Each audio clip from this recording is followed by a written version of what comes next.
What's cracking, yo? Welcome back to Boo TV. Appreciate you for stopping in. Like, comment, subscribe, hit the bell, stay notified, and let's get into the topic for today. What's cracking? What's cracking? Back with, oh crap, about to say back with another Larry Bird video, but I didn't even change my LED lights from Lakers to Celtics. Let me do that now. There we go. Got the green Celtic lights. Now we are ready for Larry Bird content, my friends. Now we are energized with that Celtic green, even though it's Lakers all day. All right, found a new Larry Bird video. This one's lengthy, about 50 minutes long. We've done a lot of Larry Bird content here, a lot of documentaries, a lot of testimony videos. Go check out our Larry Bird playlist to check all of that out. I've been getting a lot of recommendations for Larry Bird reactions that I've already done. So go ahead and check that out. You probably see stuff that you're probably thinking about telling me. Anywho, all right. I just stumbled upon this one randomly and I've never seen it before. So I added it to my watch later list and I'm finally getting to it. Hopefully we get some new testimonies, some new dialogue, some new video footage regarding Larry Bird. Like I said, sit back, relax. This is a long one. Y'all know I like to do long videos. Don't like chopping mine up. Let's get into it. I should have brought a snack. The following is a Fox 25 sports special. He always had to prove himself because I don't think really nobody ever really thought that he would be that good. Being from a small town community, people over here, you know, they just go out of their way to be nice to people and to do things for people. Larry was kind of like that. I think that's kind of like the rest of our family. People know, you just have to say French Lick and they know where it is. He's put us back on the map. He really has pulled the state together and the communities, especially French Lick and West Baden. You know, that's their son, and everything revolves around that. Who'd ever thought that that little blonde-headed boy would go on and be what he was? We're the luckiest family in the world. There's only one place I'd rather be. French Lick. French Lick. French Lick. I would say the whole town's very proud of him. I mean, he means a lot to them. It's such a small community. Everybody knows everybody here in town. There ain't nobody that doesn't know who the Bird family is. This is his home. There's nobody rushing up to him for an autograph. There's nobody stopping him, giving him a hassle. I know I had one subscriber or viewer that said that they live roughly like an hour-ish or not too far from French Lick. Has anybody been there recently? How closely now does it resemble some of the pictures we're seeing from back in the day in French Lick? I'd imagine it's grown some, but you can always find some structures and infrastructure that has remained the same. Bit off topic, but just curious. This is home. He treats me just like he would have 18 years ago. And I treat him the same. I don't cut him no slack, and he don't cut me less. They were hard workers. They were churchgoers. Larry's father was a fine person. He just had some major problems that were very difficult for him to overcome, and he couldn't overcome them. In a sense, it made the boys and Linda stronger. I think the one thing I got from my father was his determination to go to work no matter what. My mother worked 100 hours a week. She got $1 an hour. We grew up without a lot of things that the other kids had, but we didn't care. We had sports and we had our family. There's no question at all who was the best player in NBA basketball. There is no doubt.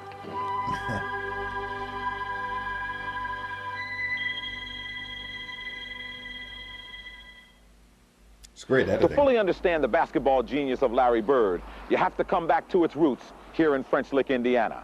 Hello, I'm Jimmy Myers, and welcome to our special, Larry Bird, a Legend in Green.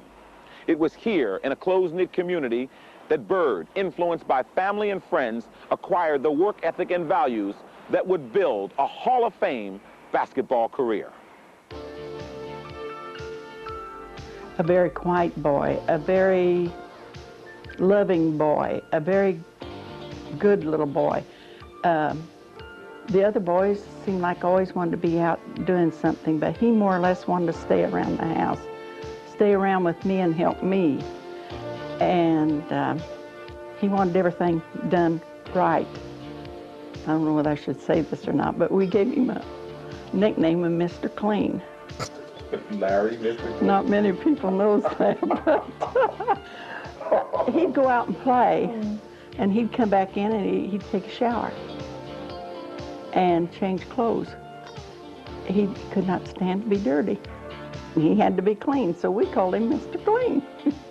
We grew up without a lot of things that the other kids had, but we didn't care. We had sports and we had our family. I think the one thing I got from my father was his determination to go to work no matter what. I never seen him cry about being sick. I never seen him, if he got injured, I never seen him say, well, we gotta miss work tomorrow. My mother worked so many hours. She worked 100 hours a week, and she made $100 back then. She's very stubborn. I'm very stubborn. She's very moody. I'm very moody. So I get a lot of things from her, and all that goes with me when I play basketball, because if I have an injury, I try to play through it like my father would, and I'm very stubborn with the way I look at the game. I look at the game a little bit different than a lot of people, and I think I get that from her. Larry, here clowning around on the left, grew up with younger brothers Jeff and Eddie, his sister Linda, and older brothers Mike and Mark. One thing that we did as kids is there was always a fight every day, and it was usually either me and Larry fighting, or Mike and Larry fighting, or me and Mike fighting. But nobody dare pick on any one of us, because then all three of us were pretty tough together. Larry used to get in a lot of fights. He wouldn't pick on kids his own age because he was so much bigger than them, but he'd always pick on somebody that was 5 or 6 years older than him. He got us into many fights. Well, my dad told us as young kids, he always says, well, if your brother gets in a fight and a guy's bigger than him, if you don't jump in when you get home, you're going to get a whipping. Well, that's the same way with our friends. You know, I have a lot of good friends, and sometimes they get in trouble, and I try to help them out, and not necessarily fighting all the time, but when we was younger, we should stick up for one another, and I think anybody would do that. But my dad always taught us you got to do whatever you can to help that individual out, because he's a part of you, and that's the way we was brought up. Larry's upbringing would take a tragic turn in February of 1975, when his father, Joe, ended his own life with a shotgun. It's a lot how it was done that makes it so terrible. If it had been a car wreck or something, it wouldn't have been quite as bad. But to think that maybe we all could have done something, especially me, I have always thought just one little thing maybe could have changed the whole thing. I just wish he was around. My dad was one of the greatest people in this community. A lot of people liked him. I mean, he was just Joe Bird. Everybody knew him. And it's just sad that, you know, he's not here to reap the benefits of all of his kids' hard work. Do you ever wish that your dad could have seen all this? Oh, there's no question. I just seen a guy over town yesterday was saying, bro, I wish your dad was here to see all the accomplishments that you've made and all the things that you've done. And of course you would, but there's nothing you can do about it. You got to move on with your life. He made the decision of how he wanted to live his life and how he wanted to die. And you know, you can't dwell on that. You know, you dwell on it when it happens and you go, Jesus Christ, you know, you can't believe it. I still can't believe it, but I can't live my life around it. I got to put that aside and go on. And all I can do is just hopefully when it's all over, we'll get to meet again. In addition to his parents and siblings, the fact that, you know, Larry has his dad, Larry's middle name is his dad's name, Larry Joe Bird. I like that, carry that with him. But Larry, I believe Larry's dad was a veteran, if I'm not mistaken, and I think he had some PTSD issues serving in the war, which probably contributed to his suicide.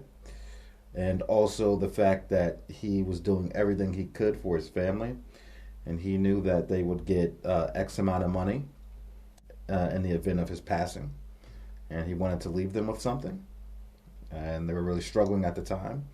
If I'm not mistaken, you guys can correct me in the comment section if I'm wrong, or add more context to what I'm saying. But very unfortunate. It was just very sad that, you know, shortly after his suicide, you know, Larry got in with the Boston Celtics, and, you know, he had all the money in the world to support all of his family. And you know, if that was the big reason why Larry's dad took his life, it didn't have to be that way, with financial stability coming right around the corner, you know, with the success and hard work of Larry Bird. So, very sad story. Randy Kearns, whom Larry lived with for a few years, greatly touched his life. I think everybody perceived me as being sort of a hard-nosed guy and very moody and does what he wants to do. Well, my grandmother's completely opposite. She's very religious, very church-going, and I always thought that I was wrong because I didn't go to church. But if I came in at 10 o'clock at night, she'd always fix me popcorn, always give me back rubs, and she was a big part of my life, a big part of our family. And when she passed, it was unbelievable. I mean, it was just like, you know, this ain't supposed to happen, but it happened. And I think about her every day. That's one person I've always thought about every day in my life. Man to man, what does your brother mean to you? He means the greatest. I love him. I love all my brothers and my sister. And he just, you know, he just typifies hard work and desire to be the best. And that's what he means to me, the greatest. When you think of all the things that your amazing son has done, how do you describe your sense of pride? Well, first I think of him as just my boy, one of my boys, one of my children. I'm proud of all of them. They've all done good. And Larry's just a little special touch to all of it, and we're all very proud of him. To think, who'd ever thought that that little blonde-headed boy'd go on and be what he was? We're the luckiest family in the world. I love Mrs. Bird's outfit. She is looking dapper and fresh. I love her outfit.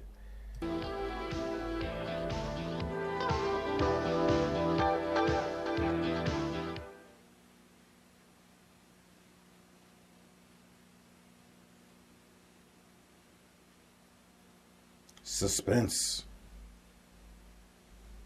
Ooh. This has got to be good. This is a long... Come on, baby. Give it to me. This is suspenseful. Give it to me. 13 years of hard work, sweat, toil, and pain produced fame and fortune for one Larry Joe Bird. But it was here on this court at Spring Valley High School in French Lick, Indiana, that a young man grew to love the game of basketball, and the legend was born.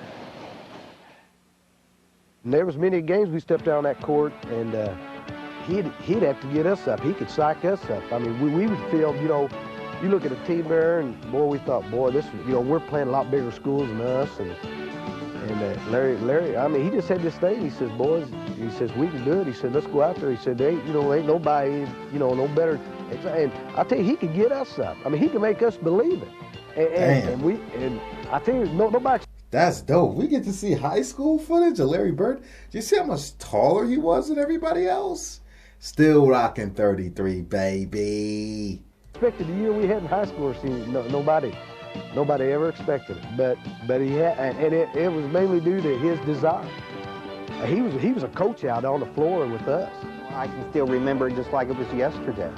Big game. And oh yes, and just to watch him play and the crowd. He would build the crowd up, and then the crowd would build him up to do just a little bit more. And so, I mean, you can almost still hear the ringing in your ears.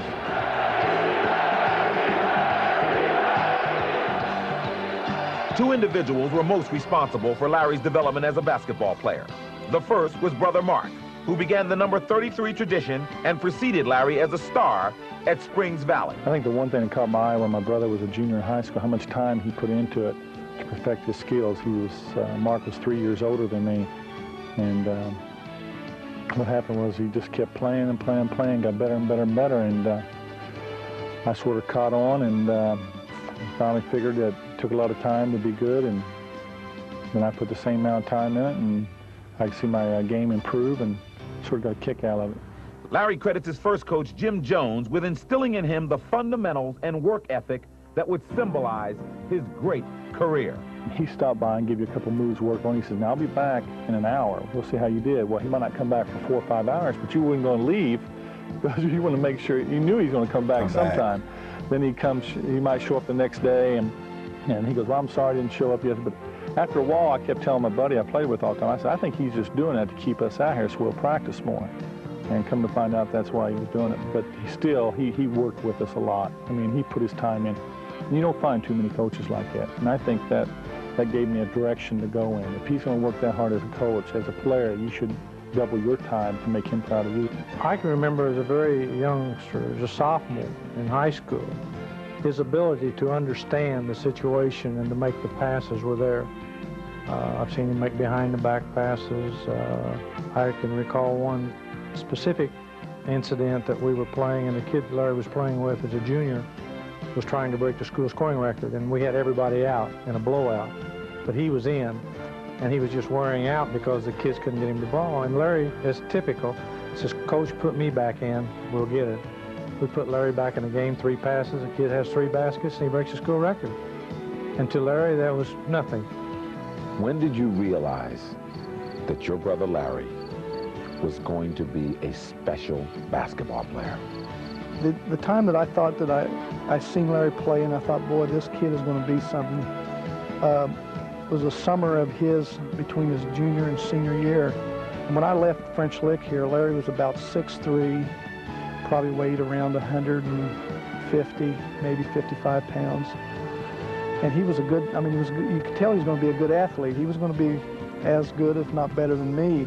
He comes up there and all of a sudden he's 6'6" now, weighs about 175, 180 pounds. I couldn't believe it.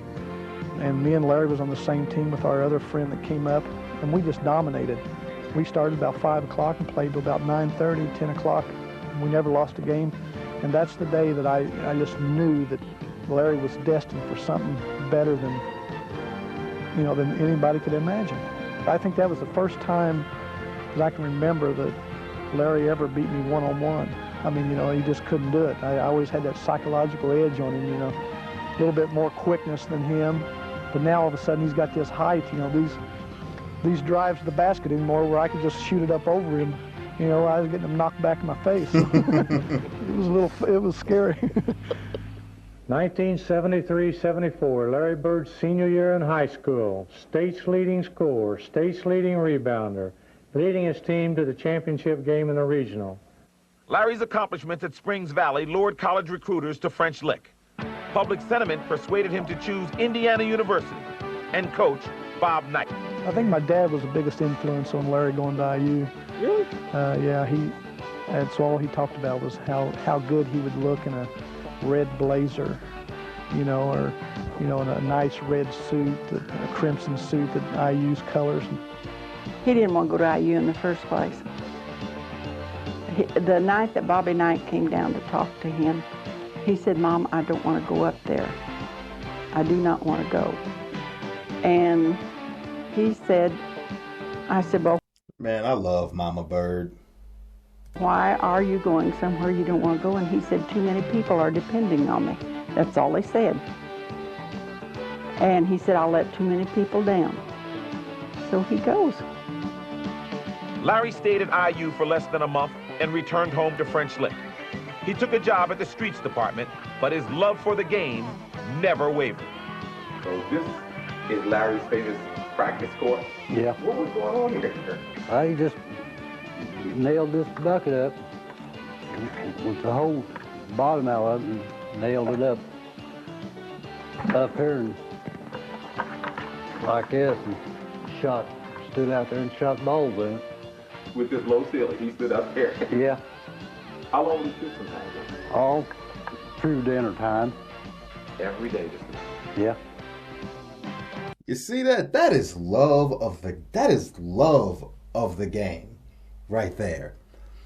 Go ahead, take this big old bucket, this water bucket, this paint bucket. We're going to go ahead and nail it up on this wall with this low ass ceiling because I love the game. And if I can't be on that court, I got to be shooting at something. It's the love of the game, man. You don't hear about this stuff anymore. You don't see this stuff anymore, man. What is life without basketball? Some people love the game that much. Other people don't. Nah, people get the money, people get the bag. They give a damn about a real basketball court and a real basketball in their hand, let alone a bucket on the side of a wall. They won't look at that twice. Yeah.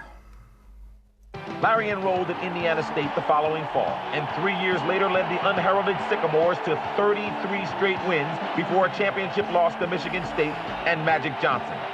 Through it all, he had no idea how far his talents would take him. And really, when I was in college, I never thought about the pros until the Celtics drafted me in my junior year. The thing with me was, you know, he came from a small school. He never played against good competition. When I got to college, it was basically the same thing. Until my senior year, then everybody sort of figured that I'd be able to play professional basketball. But to me, I didn't know until I got to training camp in Marshfield. I guarantee you I'll give 100% every time I come out. And if I get a torn toenail or something, I won't sit out. I'll play as hard as I can every night. And I hope I can bring excitement to the fans, and I'll never... You don't hear that no more.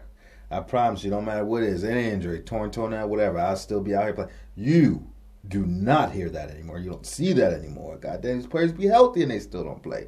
I got other videos on that topic. I won't get into it now. Never give up.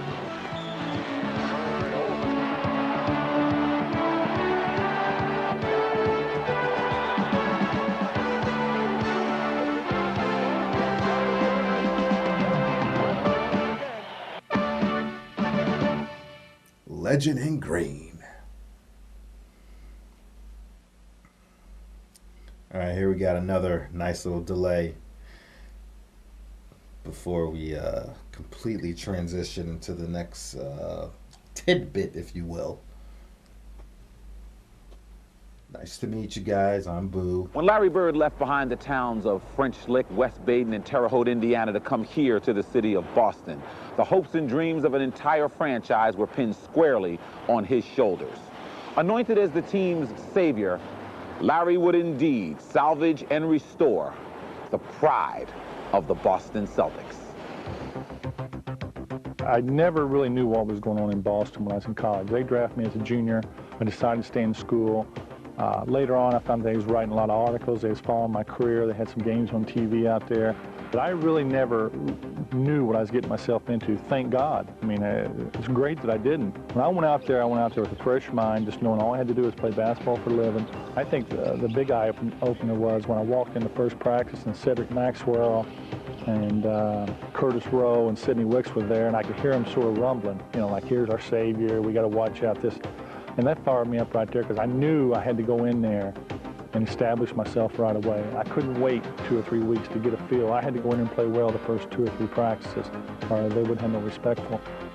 From day one, he came in and really made an impact even in practice with his passing and his shooting ability. And you know, he just seemed to always be able to spot the open man, and it just came to be that you worked that much harder to get open, because if you did, you know, you would get the ball. Larry's multifaceted game quickly blossomed in the pros. He captured Rookie of the Year honors in 1980, and the following season led the Boston Celtics back to the NBA mountaintop.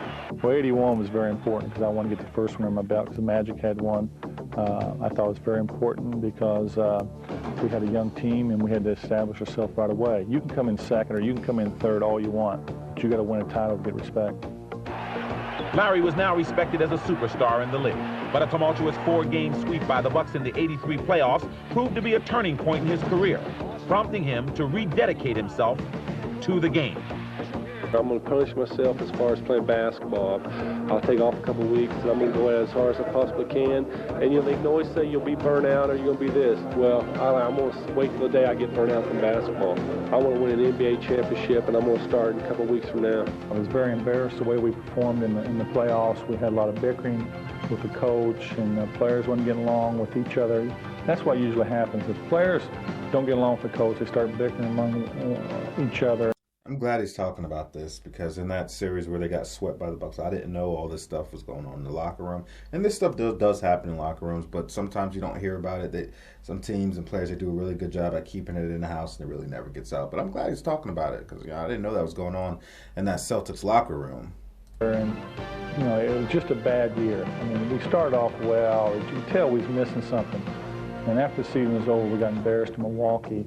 It was time to step forward and do something. Are you going to let your whole career go like this? Or are you going to step forward and show these guys who the real leader of this team is and establish yourself as a leader and go from there? And I think that's what I did. I came home, I worked very hard, I went back, and I put together some good years.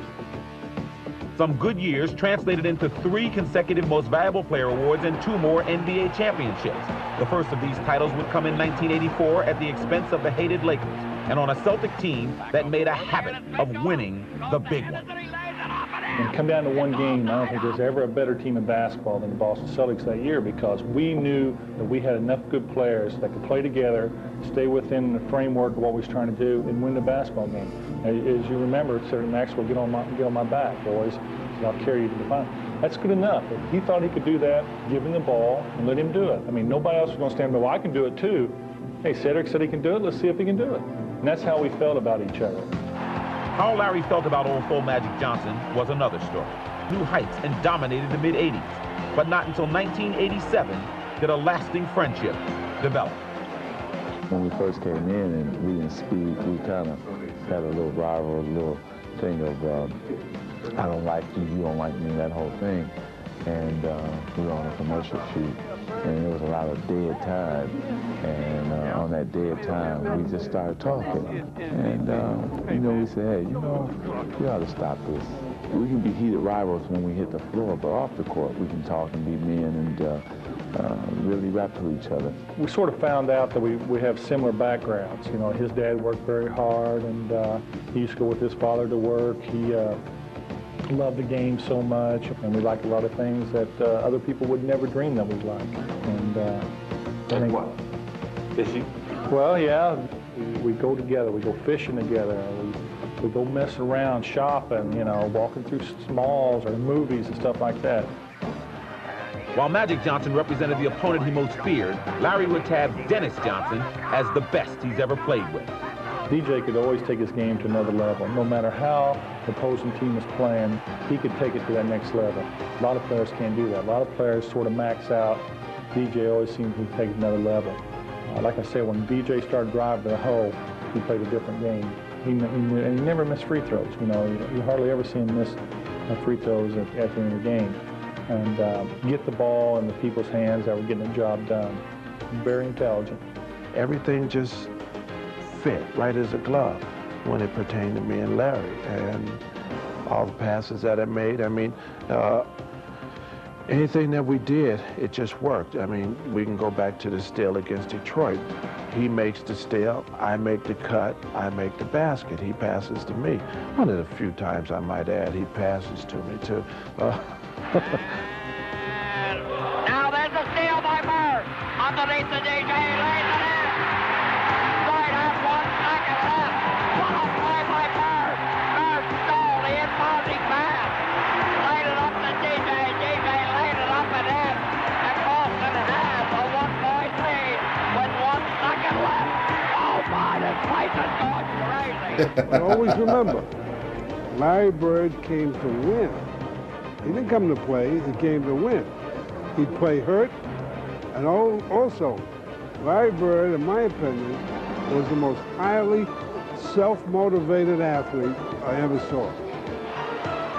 Larry's self-motivation and will to win never displayed itself more prominently or with more emotion than in Game 6 of the '86 Finals, when the Celtics claimed banner number 16. I never, ever felt a feeling like that. I was so pumped up for that game. I think I slept probably an hour to 2 hours the night before because I was so pumped up, and I was trying to calm myself down. But I was everywhere that day. I mean, I was running around, playing the zone. I think it was just so much emotion because I won a championship the year that we had to have one. We had our best team. We put our best team forward. We had a great year. And when I came out of that game, I actually thought I was going to have a heart attack. The time I got to the bench, I can remember Bill Walton grabbed me, and I said, hey, I just got to sit down. I mean, Jesus. I thought I was going to die. But if I died right there that day, I'd been a happy man. Happy man.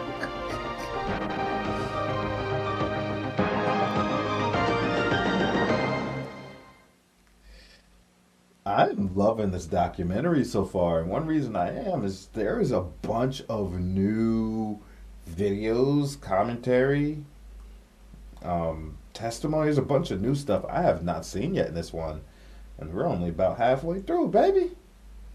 Cha-ching! I love that Larry Bird celebration with the towel. Love that celebration.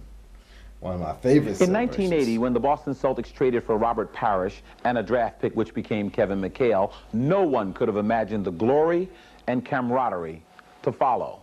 Suffice it to say, there may never be another front line to compare in greatness with the big three of Bird, Parrish, and McHale. Yeah. Two baddest white guys in the world.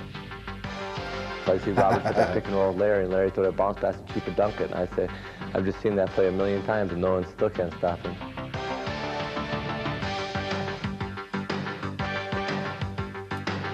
I love hearing Larry say.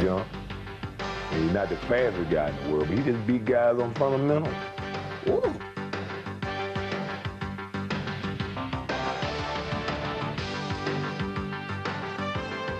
Kevin plays against me hard, and I play against him hard.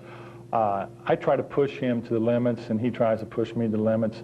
It's just something that always happened. I remember his first practice with the Celtics. I thought, well, I'm going to kill this guy today, because he came in late. Went in there about the first 2 or 3 times, he blocked my shot, and I thought, you know, look at this guy, a little bit more respect. I mean, he actually blocked my shot the first 2 times I went in there, and I thought, boy, this guy can play defense. Well, come to find out, he's a great defensive player, but he's a heck of a lot better scorer. Everybody always builds up and blows things out of proportion. I have a lot of respect for Kevin. He's a great basketball player, and he's a great guy. Great, good relationship. You know, I think it was a lot of people expected, because we both came from small towns, both came from the Midwest, both were white, both played forward, and both played for the Celtics, that we'd be joined at the hip. But we're 2 different people. But in all the times that Larry and I played, you know, we never had any disagreements. We played very well together. It was always fun playing with him. It was really an honor and a privilege to play with Larry Bird. And I don't think a lot of people really know him that well off the court. He's a pretty fun-loving, fun guy. Kevin reminds me a lot of my little brother. Kevin works very hard. Kevin spends a lot of time after practice working on his game. But the thing that always made me mad about Kevin, he was having 2 years there where he was playing so great that it was just unbelievable watching him play. And I always sit there on the bench, I say, God, Kevin, you can win the MVP this year. I don't want it. I don't care, I don't want it. You know, it's not a big deal. I want to just play and help win. He let 1 year slip away where he could win the big prize. You know, 1 time is good enough. When you win it 1 time, that's all you need to win it. And Kevin had all the skills to do it. And when I go to my grave, I'll know that 1 year he played just as well or even better than I did. Larry's, I think, is a very nice person, a very proud person also. Takes a lot of pride in everything that he does. I think that's one of the reasons why he has such great work ethics on the basketball court. I think that's one of the reasons why he's such a great player, because he takes a lot of pride in what he do. And if I could say one thing to describe Larry, you know, he's a very, very proud person. Very proud. Once we stepped on the court, we had a bond. We was all there to accomplish something, and we knew that we was all good in our areas. We had to use that to win basketball games. Notice, like I said, I always say this, Larry's one of those guys, you got to have your hands ready at all times. So notice when he threw that behind the shoulder pass, went to Parrish, but McHale had his hands up as well. Robert would come to practice. He'd do his work. He's the hardest worker I ever seen in practice in a 2-hour period. He'd do everything the coach. I hardly ever seen him miss a practice. He'd work as hard as he possibly could. When the practice was over, if he needed extra shooting, he'd stay around and shoot a little bit, but he was gone. Robert likes his privacy, and we all respected that. I've heard, you know, different critics say, you know, arguably we are the best front line to be assembled, but I don't know about the greatest, but I know we're one of the greatest. You know, I've been very fortunate to be surrounded by great talent like Larry and Kevin. 2 of the best forwards who have ever played the game. We're playing with the best post-up guys who have played the game and the best all-around forward to have played the game. And I look back on it, we all complement each other very well. I think that Larry's ability to move the ball, shoot the ball, get the ball inside of Robert and I's ability to block shots, if Larry's man got by him, or, you know, cover up a little bit on the defensive end for all of us guys. Then let Larry roam a little bit more and play the team defense, which he's very effective at. All that stuff, we all helped each other, you know, because no one person wins and no one person can do it. And altogether, us 3, you know, won a lot of games together and did a lot of really fun things on the court together. So we always got together when we was on the road for New Year's. Didn't matter, every New Year's Eve, we all get together as a team and we party a little bit, or we go out and eat. And that's really the only time we got together as a group. And that's just the way we did things. Now we're getting a little bit older. Of of course, we can't stay up late anymore like we used to. Yeah, right. Camaraderie that we've had between the three of us, the closeness, all the fun we've had, you know, off the court, not to mention the fun we had on the court. And that's one of the things I'm going to miss. I'm going to miss the friendship part of it. I've said this before. You know, that's the one thing I'm going to miss most about not having Larry around. Them guys will never know how much I appreciate them because I know how good they were and what they did for us to win basketball games. His time came, but boy, I tell you what, he had a hell of a run. No one say whatever you want about the man. He had a hell of a run when he was out there playing. He was the best I'd ever. He's the best I ever played with, against, or anything I've ever seen. People talk about Michael Jordan now and stuff. Michael Jordan can do a ton of stuff, but I don't think anybody was as good in the last few seconds as Larry was. All right, now Danny goes cross court to Bird. Bird throws it up. It's gone! A three-pointer! Larry Bird hit a three-pointer with 4 seconds to go, and they lead by 1. DJ is going to put the ball in a play. He's not being guarded. It goes to Bird. Bird up fakes. Bird takes the shot. It's gone! Oh, my goodness! I can't believe it! It is gone from the corner! Oh, my! Bird pops out. Gets it on the sideline. Goes baseline. Throws it up. And Larry Bird did it again! He did it again! Oh, my goodness! He did it again! He hit the runner from the right side, the baseline.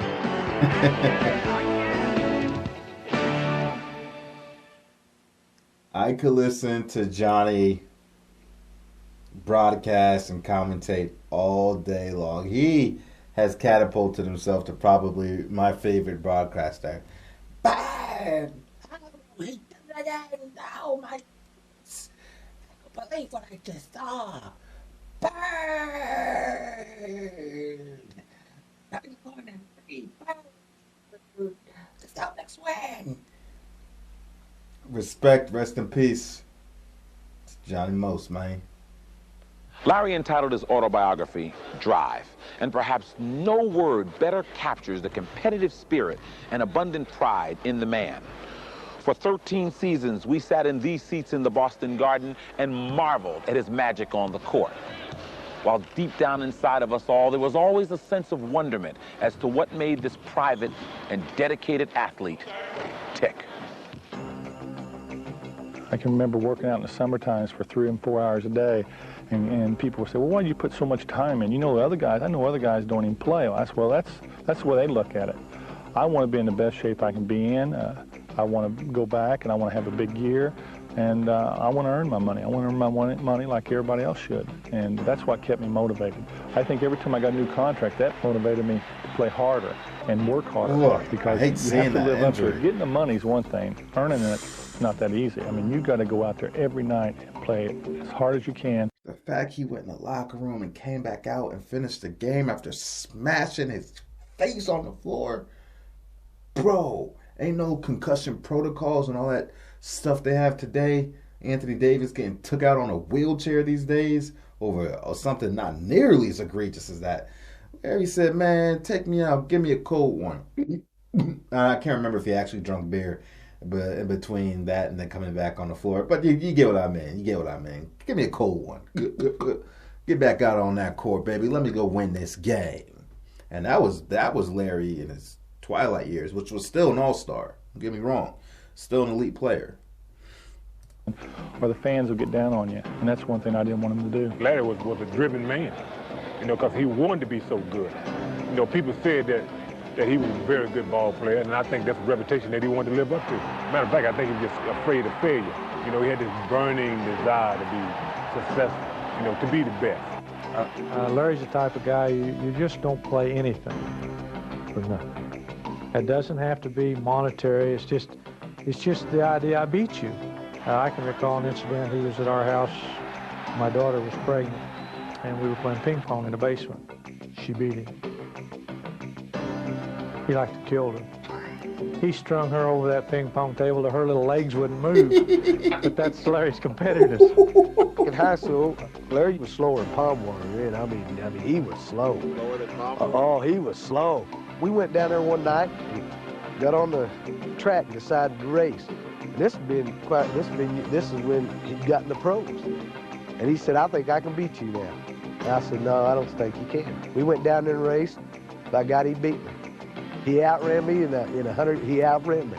I never would have ever believed it. But that's design, you know. And I'm a little heavy, but I thought, well, there ain't no way as slow as you are. I think he was motivated by pride. I know that when he would talk to Bill Russell, he admired Bill Russell. He saw some of the things that Russell did on film.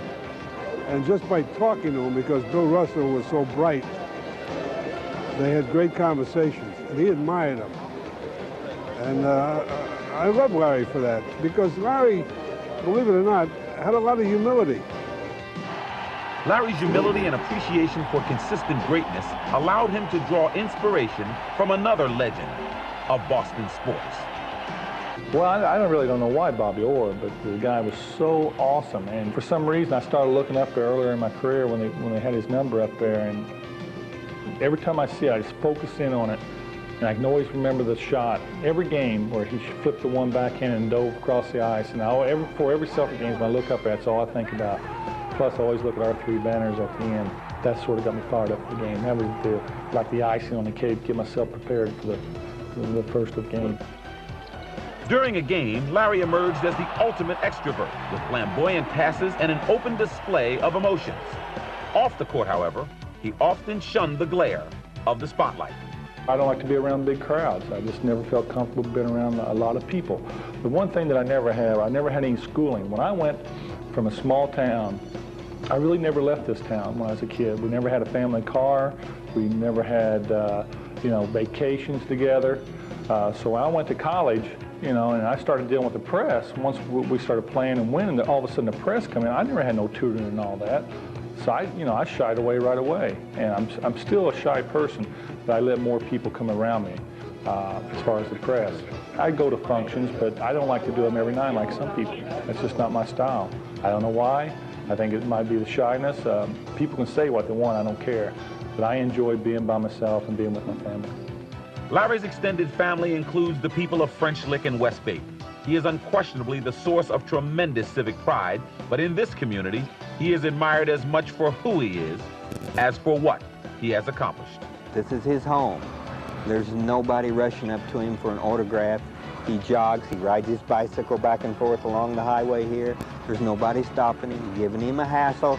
This is home. We went mushroom hunting together and stuff like that. Mushroom hunting? Yeah. What is mushroom hunting? I just go out in the woods and find these things called mushrooms. Oh, little mushrooms? Yeah. Mushroom hunting. Larry Bird was mushroom hunting. Yeah, he liked to do that. If Larry had not been Larry Bird, world-renowned basketball player, what do you think he would have been? Professional mushroom hunter. He can hunt the mushrooms. I always thought I wanted to be a construction worker or something like that.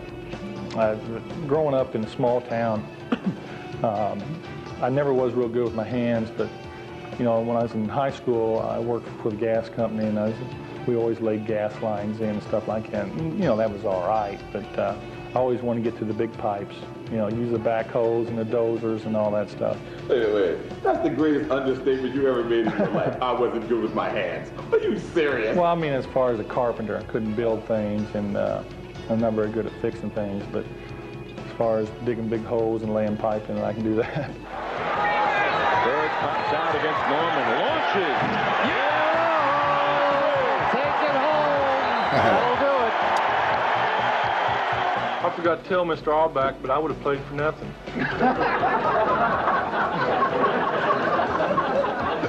It's been pretty awesome over the last 13 years that knowing that I played the game that I loved and got paid for it.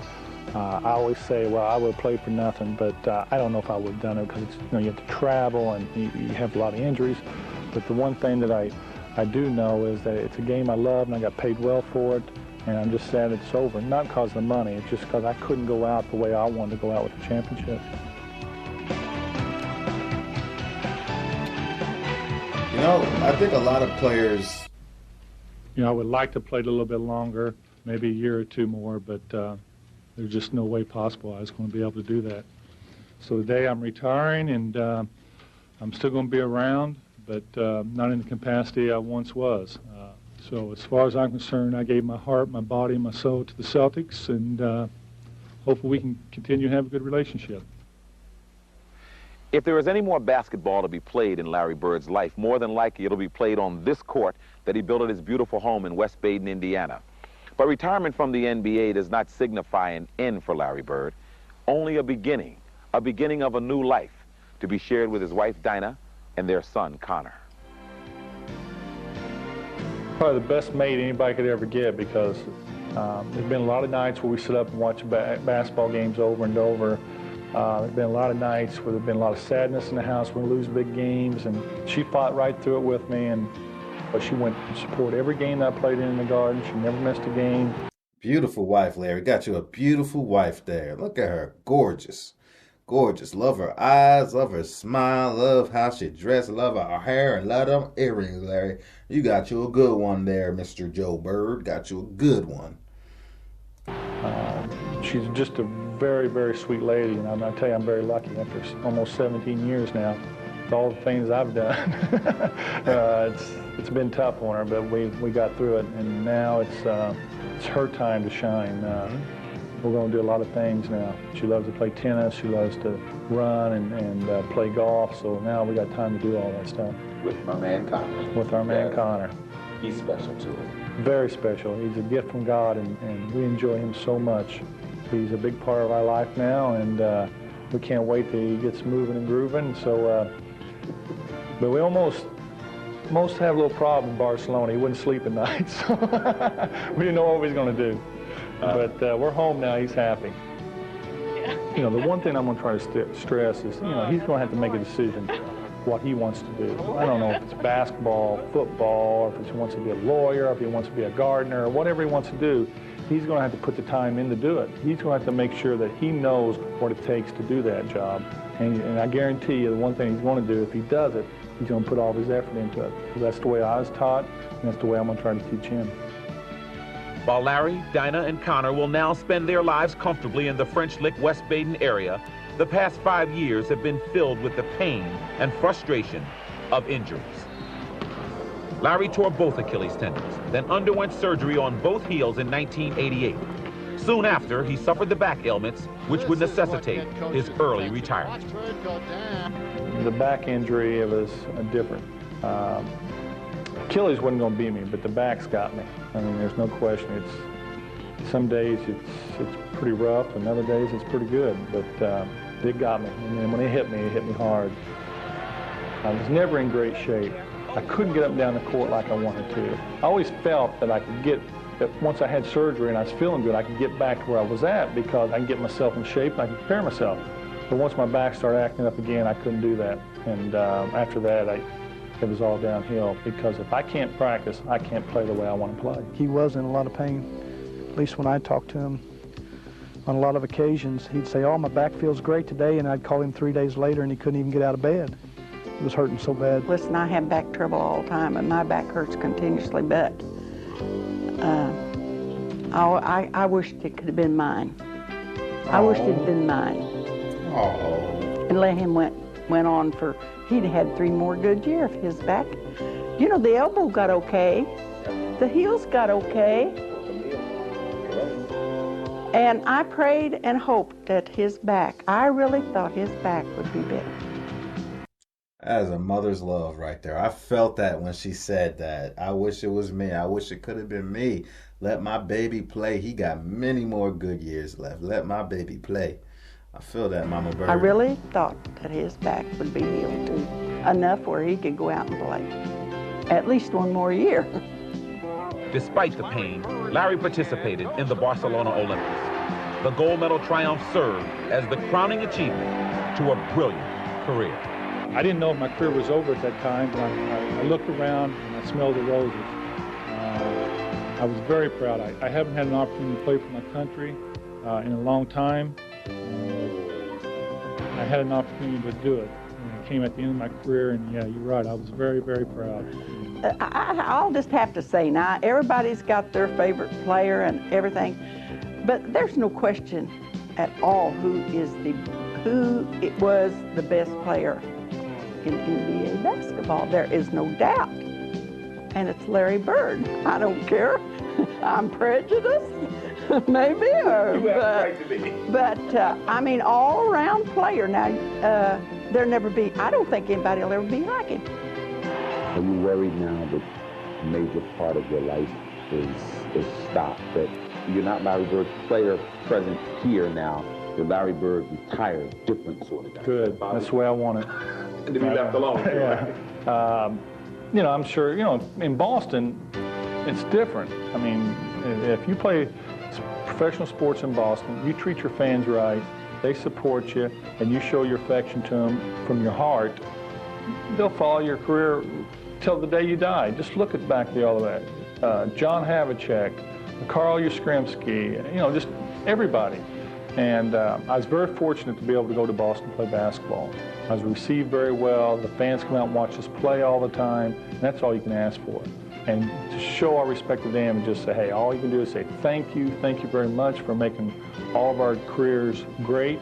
And you know, if they want to quit following my career here on after, that's fine with me, because I think I'll enjoy this part better than I ever have, because I've been in limelight for 17 years, and now it's time to calm down and live a normal, peaceful life.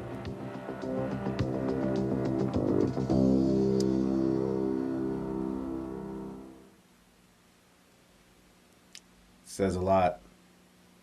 A lot of players, you know, that the fame, the money, the fortune, it all gets old. You just want to be left alone and spend time with your loved ones. And 13 years, 3 NBA titles, 3 MVP awards, and a gold medal. And thousands of magical basketball moments for millions of basketball fans. It all contributed to the making of a basketball virtuoso. And while it is so difficult to encapsulate Larry Bird's life in just 1 hour, we hope that we've given you a little bit more of an insight into the man behind the legend. And for all of you out there who had a chance to watch him play, we say thank you, Captain Larry Joe Bird. Thank you for the memories, and thank you for being a legend in green. Cheers.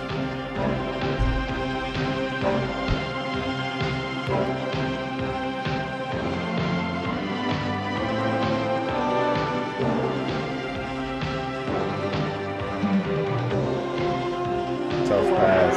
Love that pass right there.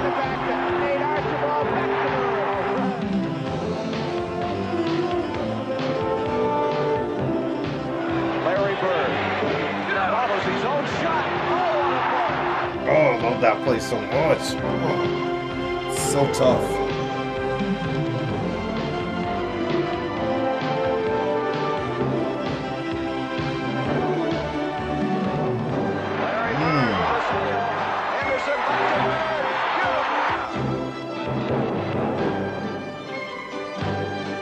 As a game against the Hawks. Bird. He tries another one. He's got it.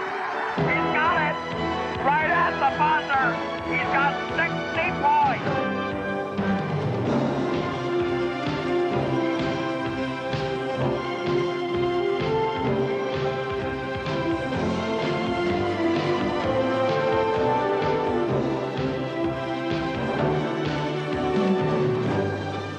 Does the layup here? Stolen by Bird, and the cut to DJ.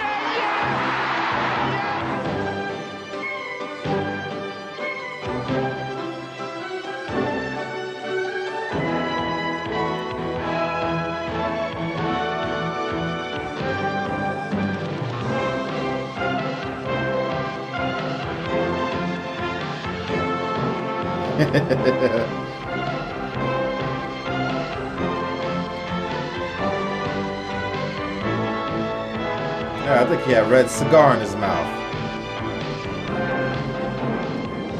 Willis is riding McHale. Bird has the ball in three-point land. It's gone! A three-point foul on the Larry Bird!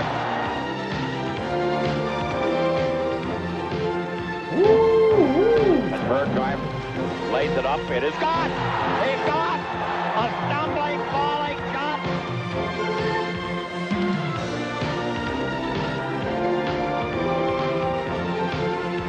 That crooked ass finger. That's a tough bounce pass. That was an underhand bounce with a little spin on it.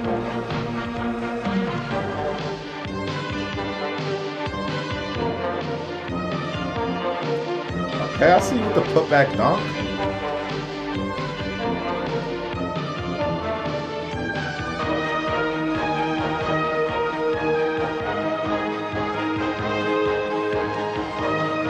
Bert spins. Bert puts it up. And it's in! He's tied it up with 2 seconds remaining. Unbelievable. Bert has tied the game.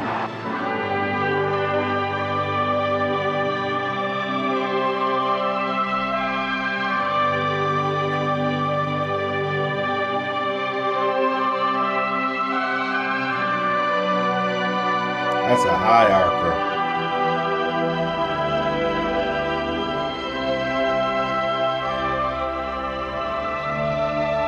Oof.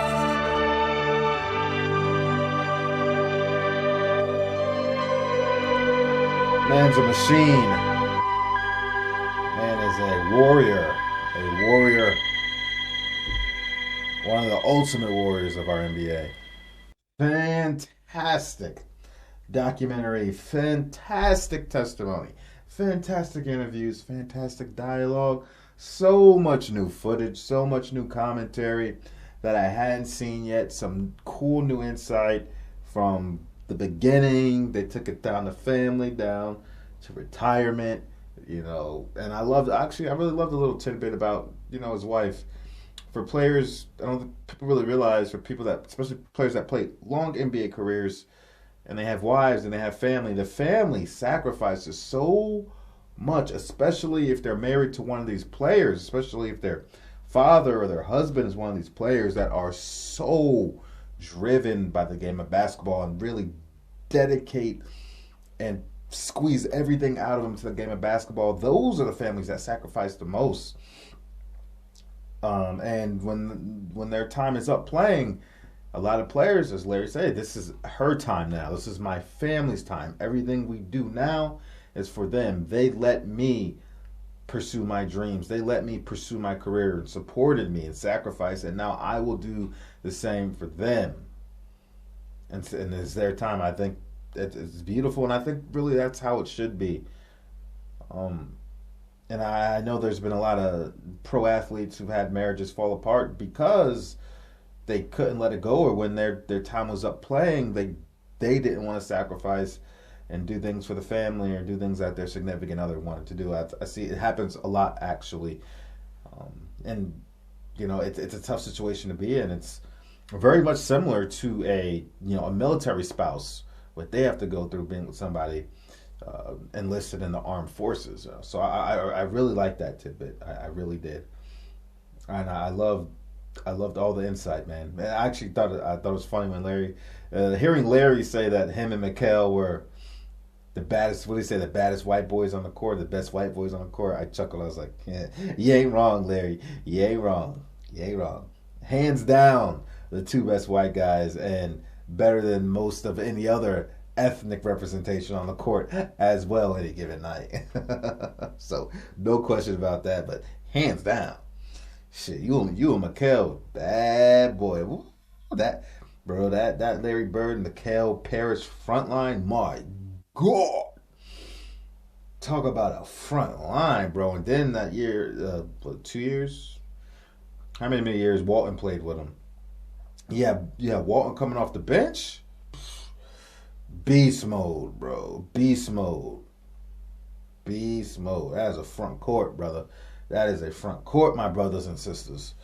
There's one to be reckoned with. No question about it. The skill level, the footwork, being able to finish at the rim, the jump shooting, the 3-point. Just like they got the whole floor covered. Between those three and Walton coming off the bench, they had the floor covered, bro. Ain't nowhere where they couldn't operate, especially with Mr. Bird at the puppet strings. Sheesh.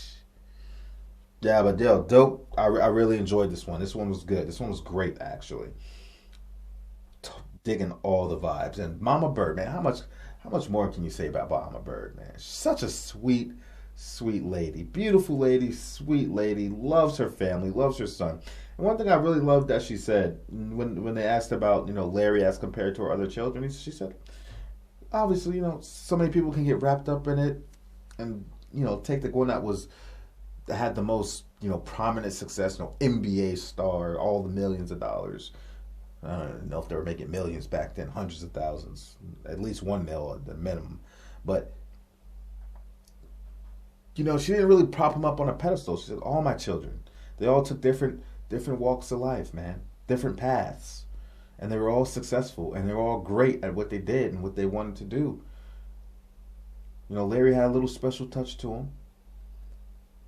A little extra icing, but all my children, I love them all the same.